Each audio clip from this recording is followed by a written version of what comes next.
l'insulte suprême pour un policier, c'est de se faire traiter de raciste.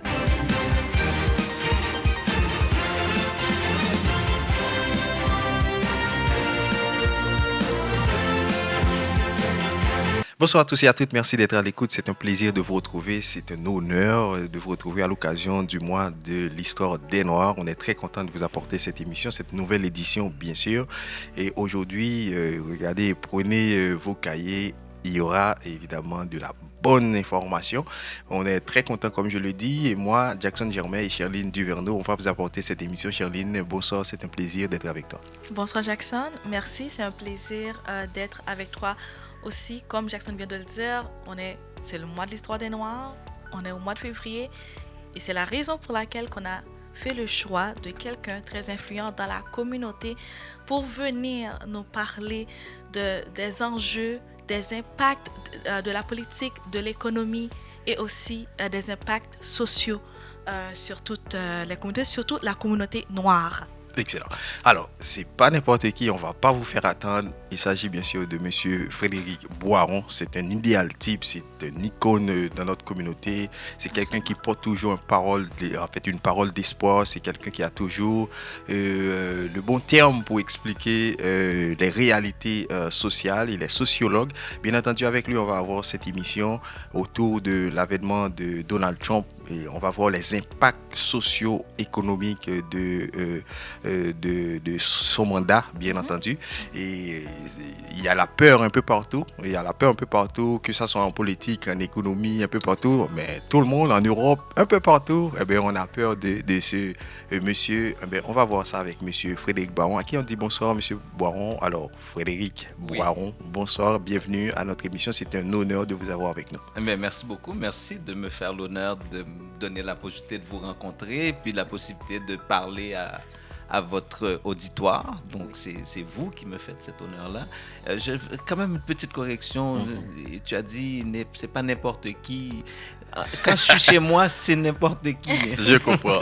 Mais c'est à nous de vous vendre, c'est à nous, parce qu'on sait ce que vous représentez pour notre communauté. On sait, si on dit on est haïtien, ah ouais, vous êtes du même pays que Frédéric Boiron. Ben, voyez-vous, c'est comme vous nous représentez et ceci valablement. Donc on est fiers de le dire et de le signaler. Ben oui, c'est lourd. Mais on n'a pas peur parce qu'on sait qui vous êtes, au fait, ce qui fait qu'on est fiers de le dire ainsi, monsieur Boiron. Alors, dis-nous, c'était que généralement on présente nos invités, mais on préfère vous poser la question. Si vous devez vous présenter, ben, vous diriez quoi en fait? Ben, moi je suis sociologue, je suis québécois d'origine haïtienne et puis pour moi c'est un avantage sérieux que j'ai de pouvoir tirer ce qu'il y a de plus beau dans la culture haïtienne et le sens de l'hospitalité, le vivre ensemble, la joie d'être ensemble, puis d'aller chercher aussi ce qu'il y a de plus beau dans la culture québécoise, le sens du compromis, le sens du nous collectif, de vouloir trouver des moyens d'établir le dialogue sans être obligé de se battre, mais d'être capable de débattre et puis de trouver des solutions qui conviennent à tout le monde. Donc c'est des avantages que j'ai. Je suis auteur, j'ai écrit 3 livres sur l'état de la démocratie. Si j'en ai pas publié d'autres, c'est parce qu'il y a eu une pandémie. Donc j'étais un petit peu coincé dans l'idée d'écrire. Il y avait toutes sortes de soucis qu'on pouvait avoir pendant une pandémie. Vous m'avez probablement vu dans les grandes chaînes d'information, RDI, Radio-Canada, France 24, Télémétropole. France 24, Télémétropole, qui est très important pour moi. C'est un des endroits où j'ai la chance de parler de la situation d'Haïti. Et quand j'étais en Haïti, à présenter mes livres à 2 reprises et on disait de moi en Haïti que je suis infréquentable. Et c'est une expression que j'utilise pour me présenter. J'ai réalisé que ce que je dis, les gens en Haïti ne peuvent pas se permettre de dire ça. Parce que ils risquent leur vie, ils risquent leur emploi, ils risquent tout de dire ce que moi je dis. Donc, j'ai toujours trouvé que c'était une responsabilité que je devais assumer de dire ce que les gens n'ont pas la possibilité de dire. C'est pas parce qu'ils ne le pensent pas, je ne suis pas plus brillant qu'un autre. C'est tout simplement parce que il y a un risque énorme en Haïti de dire des choses. Et il y a même, à la rigueur, c'est un de ces endroits où je fais de l'autocensure parce que je dénonce des gens. Oui. Je dénonce des gens ici au Québec, au Canada, aux États-Unis, en France. Mais en Haïti, il y a des gens qui ont des postures que je pourrais dénoncer, mais je sais que je mettrais leur vie en danger. Donc, je me retiens parce que je n'ai pas le droit de mettre les gens en danger pour une opinion. Et mon opinion n'est pas seulement ce qu'ils ont fait, c'est de dire que c'est une interprétation que je fais. Oui. Donc, quand j'interprète, évidemment, j'interprète sur des faits, des faits réels qui sont vérifiables et tout, mais quand même, d'aller trop loin ou de dévoiler quelque chose sur Denis Coderre ne mettra pas sa vie en danger. Dévoiler quelque chose sur Gérard Depardieu ne mettra pas sa vie en danger. Mais il y a des journalistes en Haïti, il y a des politiciens en Haïti qui se comportent comme des voyous et des salauds, mais je ne veux pas les mettre en danger. C'est ça. Pas seulement les mettre en danger, mais moi, parfois, je me dis, est-ce que c'est nous, dans la diaspora, est-ce qu'on a quelque chose à faire pour Haïti? Comme moi, en tant que jeune, j'ai grandi en Haïti, je suis venue ici en 2011, et parfois, je me dis, mais c'est pas l'Haïti que j'ai connu lorsque je l'ai quitté en 2011. Maintenant, les choses sont devenues de pire en pire, jour après jour, puis je me dis, en tant que personne influente dans la communauté, oui, on veut pas les dénoncer, mais est-ce qu'il y a quelque chose qu'on peut faire pour ceux qui sont là-bas? Mais d'abord les protéger. Oui. D'accord, donc de ne pas mettre les gens en danger dans nos opinions et tout. Mais chacun de nous va faire ce qu'il peut en fonction de ce qu'il a comme outil. Moi, c'est l'outil que j'ai. Et si d'autres n'ont pas d'outils pour aider à transformer cette société, on ne peut pas exiger ça des gens. Okay. Il y a des gens qui peuvent transférer de l'argent pour leur famille, etc. Bon, si c'est ça qu'ils peuvent faire, c'est ça qu'ils peuvent faire. Moi, j'ai la possibilité d'être entendu par des décideurs sur la scène internationale, au Canada certainement. Je suis écouté. Donc, c'est moi qu'on invite aussi à parler dans les grandes émissions qui traitent sur la question haïtienne. Donc, j'assume cette responsabilité-là de m'assurer que mon propos est sérieux, rigoureux, solide, et que par la manière que je vais l'amener, par la valeur de ce que j'amène, je serai écouté, je serai entendu, et je peux avoir un impact. Absolument. D'accord? Donc, mais tout le monde n'a pas cette possibilité-là, parce que tout le monde n'a pas tous les outils dont je dispose, mais chaque personne a ses propres outils. Et il y a des outils qui sont utiles pour la question haïtienne, et il y en a qui ne sont pas utiles, mais qui sont utiles à autre chose. Donc, on a quand même une communauté dans laquelle il y a des gens qui font avancer la communauté. Il y a des gens qui font avancer d'autres choses, qui font avancer la société québécoise. Absolument. Moi, j'essaie de faire avancer ce qui m'interpelle aussi. Il y a des sujets, il y a des problématiques sociales qui ne m'interpellent pas. Donc, c'est une énergie que ça me demanderait trop de travail. Il faut vraiment que les choses viennent me chercher personnellement. Oui. D'accord? Et quand ça vient me chercher personnellement, watch out. Parce que là, il n'y a rien qui va m'arrêter. Oui, je sais, comme la déclaration, parce que je vous suis sur Facebook, puis je sais que lorsque quelque chose vient vous chercher, watch out. Et dernièrement, on a vu ça, Jackson, puis c'est sûr on extrapole un peu, on sort de Haïti, qu'on va aller en Amérique. La déclaration du journaliste à la radio concernant le Super Bowl, puis lorsque vous avez fait 2 publications, puis ça m'avait touchée. Puis je me dis, enfin, il y a des gens dans la communauté Jackson qui osent, puis qui prennent la parole pour comme dénoncer certaines actions ou certains propos. Oui, et là encore, j'ai publié 3 textes. Il y en a un qui n'est pas précisément sur lui, c'est un texte qui s'appelle « Eux autres, on le sait bien ».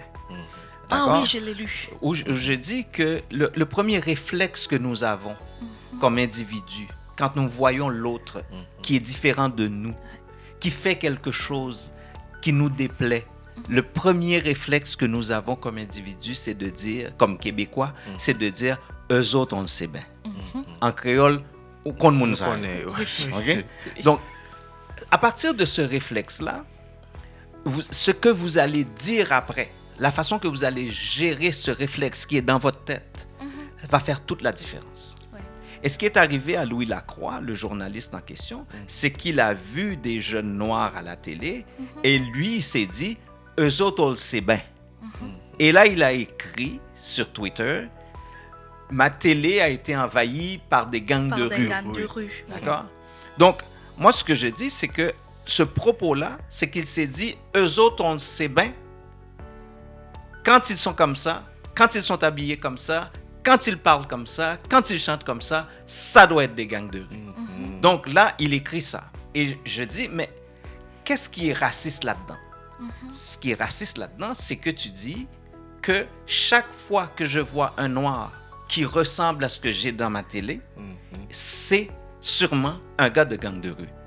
Donc ça veut dire quoi? Ça veut dire que si un jeune noir professionnel qui sort de l'UQAM, mais qui décide de s'habiller avec un coat en jeans, puis qui vient chercher une job chez vous, tu ne vas pas lui donner parce que tu te dis, ça doit être un gang de rue. Eux autres, on le sait bien. S'il vient louer un appartement dans ton bloc, tu vas dire, ben là, on ne va pas louer un appartement à ce gars-là, c'est sûr qui va amener sa gang. D'accord? Donc, ce que nous avons tous à gérer, que ça soit dans nos rapports comme... Parce que nous avons tous, à mon avis, à un moment dans la journée, dans la semaine, dans le mois, quelque chose qui nous dérange et qu'on regarde l'autre puis qu'on se dit, eux autres, on le sait bien. Mais Frédéric, est-ce que par rapport à ça, le vivre ensemble, ça perd papier? Parce qu'en fait, on constate qu'il y a la peur de l'autre qui s'installe au jour le jour, la peur du noir, la peur de l'arabe, la peur du musulman, la peur de celui qui décide d'avoir une orientation sexuelle X ou Y, Z. Il y a cette peur, mais le Québec, ça n'a pas été toujours comme ça. Vous êtes ici depuis les années 70. C'est comme, je vois que on est en train de... C'est comme une histoire qui va se répéter à l'identique par rapport à l'année où il n'y avait pas beaucoup de Noirs ici. Oui. Là, maintenant, les Noirs sont dans toutes les écoles, on fait de l'université. Mais pourquoi on a tendance à dire ça? D'abord, petite correction. L'autre ne décide pas d'avoir une orientation sexuelle. L'autre a une orientation sexuelle. Donc, c'est pas quelque chose qu'on décide. Tiens, je vais être gay cette semaine. Non. D'accord? Donc ça, je ne peux pas laisser passer parce que ceux qui m'écoutent me le pardonneraient pas. C'est le sociologue, je comprends. Donc, mais maintenant, le principe, c'est le principe de Machiavel.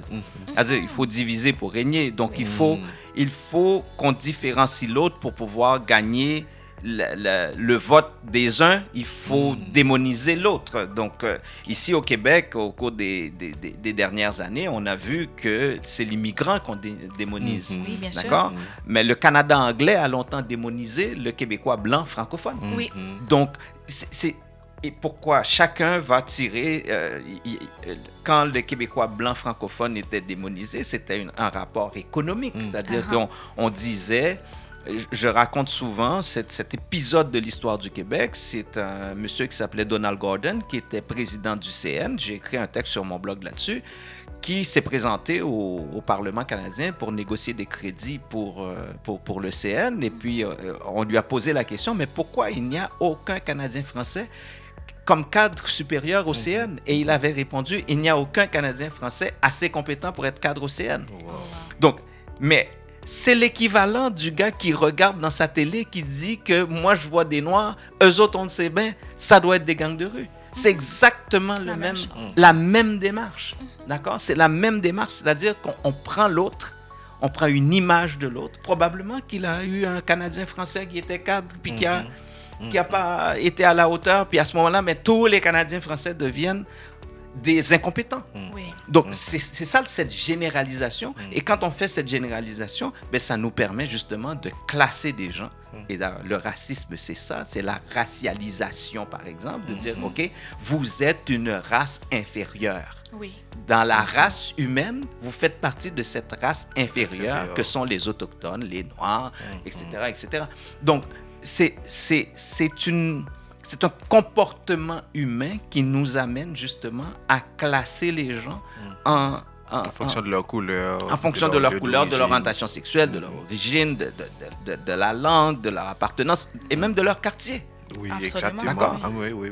Ici à Montréal, quand vous dites que vous venez d'Hochelaga Maisonneuve, déjà, ça part pas très bien.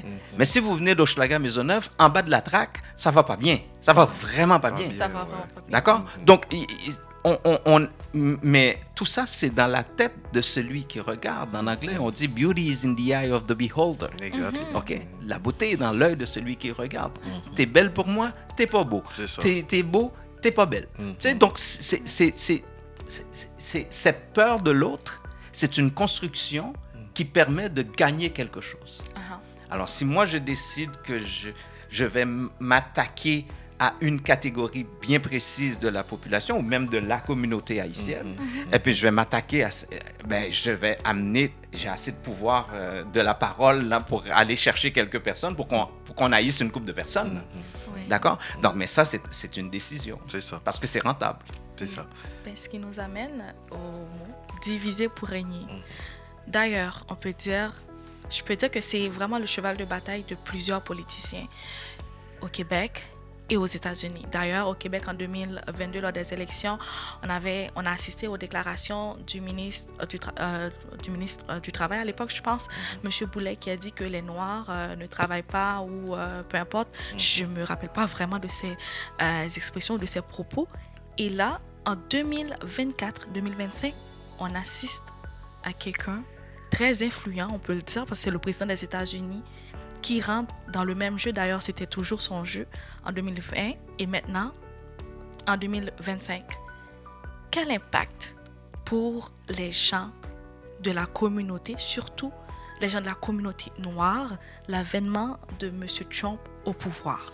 D'abord, arrêtons-nous sur Jean Boulet, Oui. qui avait dit que 80% des immigrants vivent à Montréal, ne parlent pas français, ne travaillent pas. Voilà, c'était ça. D'accord?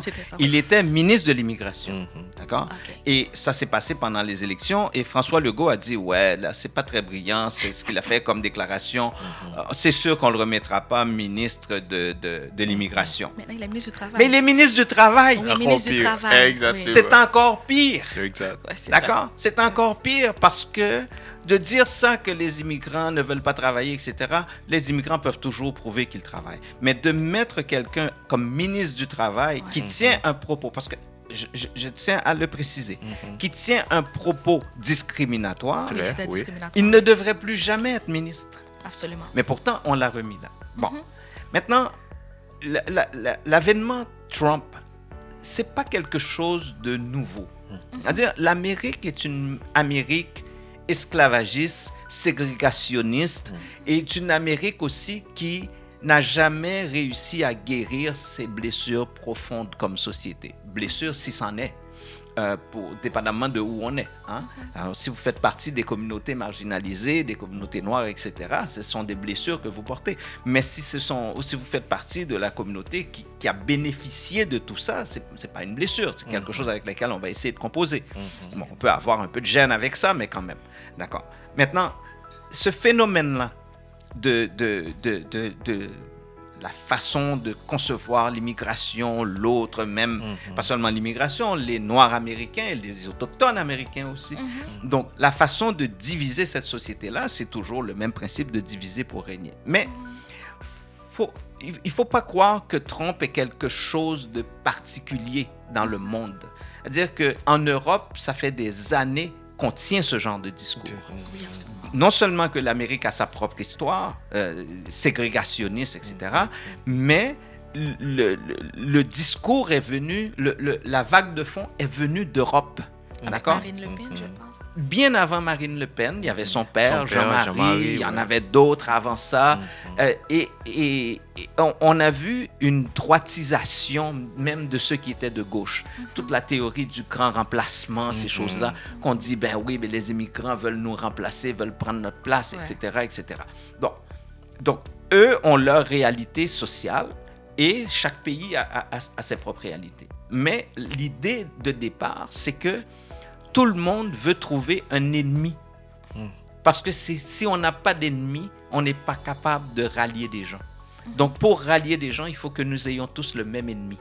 Et c'est ce qu'on fait actuellement. Si on veut gagner des élections, il faut trouver un ennemi. On cristallise un ennemi. Et l'immigrant au Québec, pendant les dernières élections, a été l'ennemi. Oui, ça a été l'ennemi. Ça a été Jusqu'à l'ennemi. présent, d'ailleurs, je pense. Oui. À chaque élection. Mais maintenant, je dirais que c'est drôle qu'on dise ça parce que dernièrement, je faisais la réflexion. L'immigrant était tellement l'ennemi qu'il occupait toute la scène.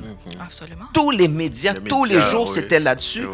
Arrive Trump, l'immigrant n'est plus dans n'est plus la cible. Mais On n'en parle plus. paradoxal, mais ouais. Tu sais, on n'en parle plus.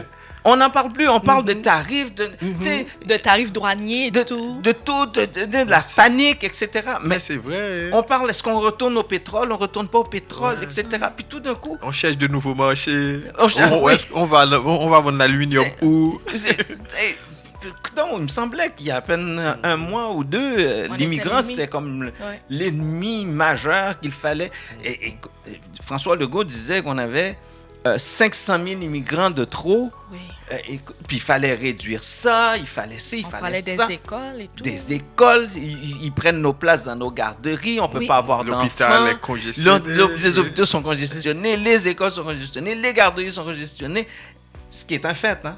Ouais. Plus vous avez une explosion. Crise du logement, il y a pas crise assez du de logement, ouais. il n'y a pas C'est de logement. l'immigrant. Tout d'un coup, Tout est On n'en rappelé parle dans plus. l'ordre. on n'a plus de problème de logement, on n'a plus de problème de garderie, on peut avoir des enfants, les immigrants ne volent plus nos places. Donc, ça veut dire que c'est un discours politique. Le discours était rentable à ce moment-là. Ça ne veut pas dire qu'il n'y a pas de problème.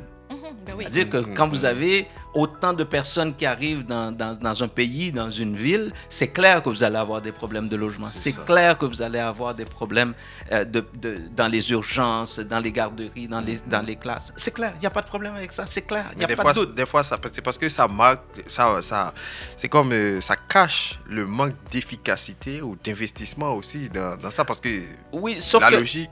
qu'on ne peut pas résoudre à court terme. Mhm. Donc, les immigrants arrivent à court terme, mais pour résoudre le problème au niveau des infrastructures, Ça prend du ça temps. prend du temps. Absolument. Donc, on ne peut pas construire des salles de classe en un an. D'accord? Donc, on ne peut pas construire des nouvelles écoles et puis tout ça, puis se mettre... Et puis tout d'un coup, ils s'en vont, puis là, on est prêt avec des nouvelles écoles. Donc, il y a une planification à avoir sur le territoire qui prend beaucoup plus de temps. Mais tout simplement, ce que je veux relater, c'est pas que ce qui était dénoncé comme problème n'était pas un problème. C'est qu'on en a fait tellement un discours politique Ouais. que c'est devenu quelque chose d'extrêmement dangereux pour les gens Oui. d'être immigrants, puis de Ben dire, oui. mais calvaire, c'est ma faute s'ils sont pas capables d'avoir d'enfants.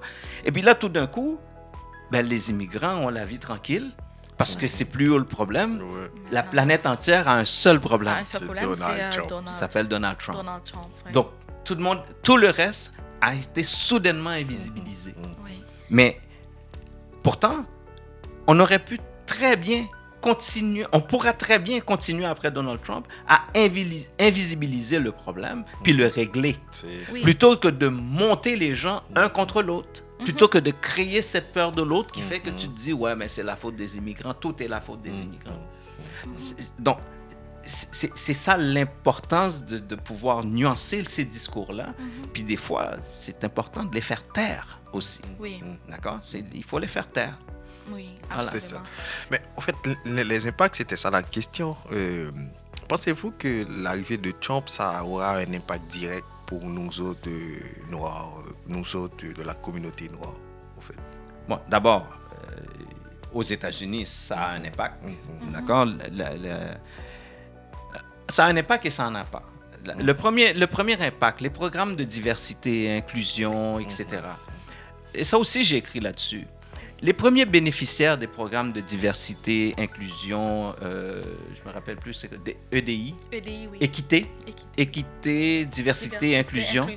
D'accord. Les premiers bénéficiaires de ces programmes-là, ce sont les femmes américaines blanches. Oh, D'accord. pourtant, on C'est parle paradoxal. Non. Les premières, ce sont les femmes blanches aux États-Unis qui bénéficient de ces programmes-là dans des organisations, des corps d'emploi, des professions qui étaient, je dirais, traditionnellement masculines. OK. Donc, c'est elles qui en bénéficient. Les premiers. Ça ne veut pas dire que les autres n'en bénéficient pas, mais les premiers bénéficiaires, ce sont les femmes blanches. 52% des femmes blanches américaines ont voté pour Donald Trump. Oui, Donc, elles se sont tirées dans les pieds. oui. D'accord? Et ça aussi, quand je vous dis ça, c'est pas de dire que une femme blanche va pouvoir occuper un poste de génie, d'ingénieur dans un domaine qui était majoritairement occupé par des hommes. Non, ça veut dire qu'elle va pouvoir fréquenter une faculté d'études qui était majoritairement fréquentée par des hommes. D'accord? Donc, c'est systématique, là. D'accord? Donc, il y a une montée, il y a un ensemble d'étapes que la personne va traverser pour éventuellement l'amener à faire exploser le plafond de verre. Et ça, c'est l'avantage des femmes, comparativement aux autres minorités, c'est qu'elles ont un symbole qui dit exactement c'est quoi la discrimination systémique, la misogynie systémique. Ouais, C'est ouais. le fait que, justement, il y a des obstacles invisibles Oui. qui font que, c'est pas pour rien qu'on appelle ça un plafond de Le verre. plafond de verre. D'accord? Il y a des obstacles invisibles qui sont extrêmement difficiles à cerner et celles qui vont passer à travers, ben, ça va prendre il va falloir leur donner des avantages pour pouvoir passer à travers. OK? Et le plafond de verre a ça comme mécanique, c'est que c'est un plafond qui est autoréparateur. C'est-à-dire, une fois que quelqu'un l'a explosé, Ça re- il va se refermer et il va se refermer à double tour. Yeah. Donc, La prochaine personne, ça prend plus on de parle, travail. voilà, on parle souvent de la première femme qui a fait ci, qui a fait ça, mais on ne parle pas de la deuxième parce que C'est ça. probablement qu'il n'y a pas de deuxième. Oui. D'accord? Oui. Donc, et ça, vous enlevez femme, vous mettez noir, vous mettez autochtone, vous mettez communauté LGBTQ, vous allez avoir un plafond de verre. Ouais, c'est l'intersectionnalité parce que là, Exact. on est une femme, on est noir, puis on est de la communauté LGBTQ, donc on a toutes. Au Québec, une femme gagne entre 89 et 91% du salaire d'un homme. Une femme noire, intersectionnalité, gagne 65% du salaire d'un homme. Wow. Pas parce qu'elle est femme, parce qu'elle est femme. Et puis, Et noir. Et noir. Une femme arabe va gagner 55% du revenu d'un homme. Oui. Ah oui. Pas parce qu'elle est femme, parce qu'elle est femme Femme et et musulmane. musulmane. Oui. Une femme arabo-musulmane, Ah oui. pardon. OK? Parce qu'elle est tout ça. Je ne vous parle même pas des femmes autochtones, là. Non. D'accord? Les données, on parle C'est de gens qui criant. sont scotchés au plancher, là. Ouais, c'est D'accord? criant. Donc, Ouais. voilà. Donc, ça veut dire que il n'y a pas un seul plafond de verre. Mais comme société, on n'a pas évolué, Frédéric. Parce que ça, on est en 2025. Mais les femmes arabes, les femmes noires fréquentent l'université, arrivent à être excellentes dans des métiers dits d'hommes. Mais ça n'a pas changé sur le marché. La réalité sur le marché, ça n'a pas changé. Oui. On n'évolue peut-être pas aussi vite que tu l'aurais souhaité, mais on évolue. Oui. C'est-à-dire qu'il y a des femmes qui vont arriver à des endroits qui étaient impensables il y a 15 ans, il y a 20 ans, il y a 30 ans. Absolument. Donc, on avance. On aurait tous souhaité que ça aille plus vite. Oui. Mais ça ne va... Un changement de structure, ça se fait comme ça. Un changement de culture, c'est un processus extrêmement long qui prend des générations. Oui. OK? Des générations. Donc, c'est pas vrai que de mon vivant, je vais voir une profession, il n'y aura plus de plafond de verre. Ça n'arrivera pas. D'accord? Ni de ton vivant, ni du tien. D'accord? Mais, il y en a une qui passe, deux qui passent, trois qui passent. On monte. Mais il faut être patient.